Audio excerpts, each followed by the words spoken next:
বাড়িতে হয় তোর বউ থাকবো নইলে আমি থাকুম। না মা, তোমার কোন জায়গায় যাইতে হইব না। এ বাড়ির থেকে যদি কারো যাইতে হয় তাহলে মনেই যাইবো। এটা জানি মনে তোমার পছন্দ না। মনে তোমার কথা মতো সব কাজ কাম করে না, ও তোমার কথা মতো চলে না। তুমি যখন তোমার বোনের মায়া রুমকিরে আমার বিয়ে করতে কইছিলাম, আমি ওরা বিয়ে করি নাই। আমি তোমার মতের বিরুদ্ধে গিয়া মনিরে বিয়ে করছিলাম। দোষটা আসলে আমারই। ঠিক আছে মা, এত যেহেতু সমস্যা হইতেছে মনিরে নিয়া আর আমার সংসার নিয়া, আমি একটা সিদ্ধান্ত নিচ্ছি। তুমি একটা কাম করো, তুমি খালার মাইয়া রুমকিরে এক সপ্তাহ লাগে আমগো বাড়িতে নিয়ে আসো। রুমকি যদি আমগো বাড়িতে আইসা তোমার মন জোগায় চলতে পারে, এই বাড়ির সব কাজ কাম তুমি যেমনি কমনে করতে পারে, তাহলে যাও এক সপ্তাহ পরে আমি রুমকিরে বিয়ে করব। আর মনিরে আমি তালাক দিয়ে দেব। এত বড় একটা সিদ্ধান্ত তুমি আমার না জিজ্ঞাসা লইয়া রইলা।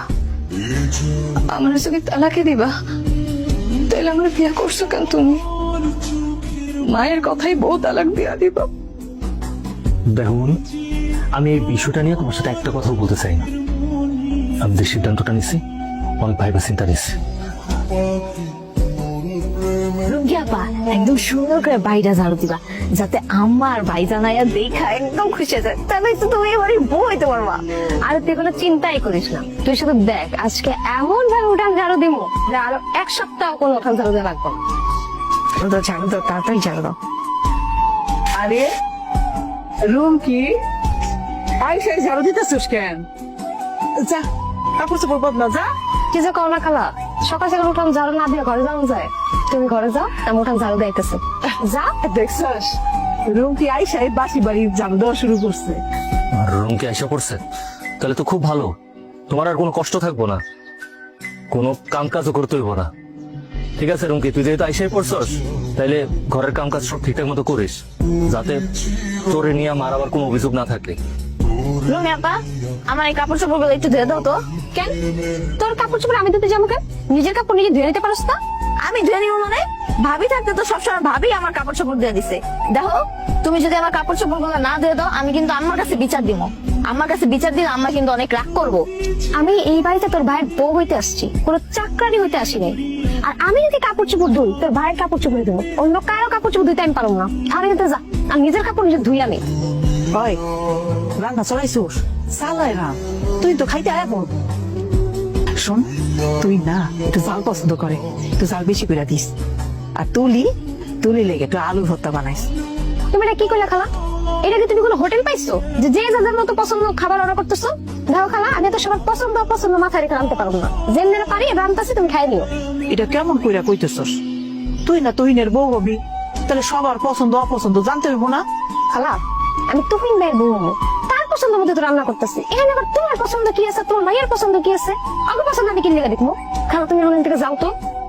আমি তোমার কইছিলাম তোমার কথা হয় না রুমকির এ বাড়িতে নিয়ে আসতে। আর আমি তোমার কথা দিয়েছিলাম রুমকির আমগো বাড়িতে আনার পর রুমকি যদি তোমার কথা সব শুই না চলে, এবারে কাজ কাম সব ঠিকঠাক মতো কইরা তোমার মন জোগায় চলতে পারে, তাহলে এক সপ্তাহ পর আমি রুমকিরে বিয়া করব। আমি তো তোমার এটাও কথা দিয়েছিলাম, রুমকিরে যদি আমি বিয়া করি তাহলে মনির আমি তালাক দিয়া দিন। আমার ওই কথাটাও মা আমি রাখো। এনো মনি, তুমি সাইন করে দাও। না, বৌমাই তালাক নামা সই করবো না। তুহিন পাগল হয়েছে দেখা তুমি পাগল হইবা? একটা সংসার কি এত সহজে ভেঙে যায়? আমার বৌমা এই বাড়ি থেকে কোথাও যাবো না। খালা, তুমি সব কি করতেছো? তুহিন ভাইয়ের সাথে যদি তার তালাক না হয়, তাহলে আমার তুহিন ভাইয়ের সাথে কেমনে বিয়ে হইব? আমি কি তোরে কখনো কইছি আমার পোলার বউ বানাবো তোরে? তরে আইনা না, তুহিন খুব ভালো কাজ করছে। ওই যদি তোরে না আনতো, তাহলে আমার দুই চোখে যে আলগা পর্দা পড়া ছিল ওইটা উঠতো না। এই যে আমার বউ কোনোদিন আমার সাথে এমন খারাপ ব্যবহার করে নাই যাতে আমি কষ্ট পাই। আর তুই কি করছস? কাজ কাম তো করছি না, এমন ভাবে কষ্ট দিয়া কথা কইছস আমার কলিজাটা জ্বলে গেছে। আম্মা, তুমি ঠিকই কইছো। ভাবি আমার কত যত্ন করছে, কত স্নেহ করছে। আর রুমকি আপা কয়দিন আগে আমার কতগুলো কথা শুনাইছে। তুমি খালারে কও রুমকি আপারা আজকেই নিয়ে যাইতে বাড়িতে। আম্মা, তুলি একটা জিনিস খেয়াল করে দেখছো, আমি যখন তোমরা এত করে বুঝাইছি, এত করে কইছি, তখন তোমরা বুঝো নাই।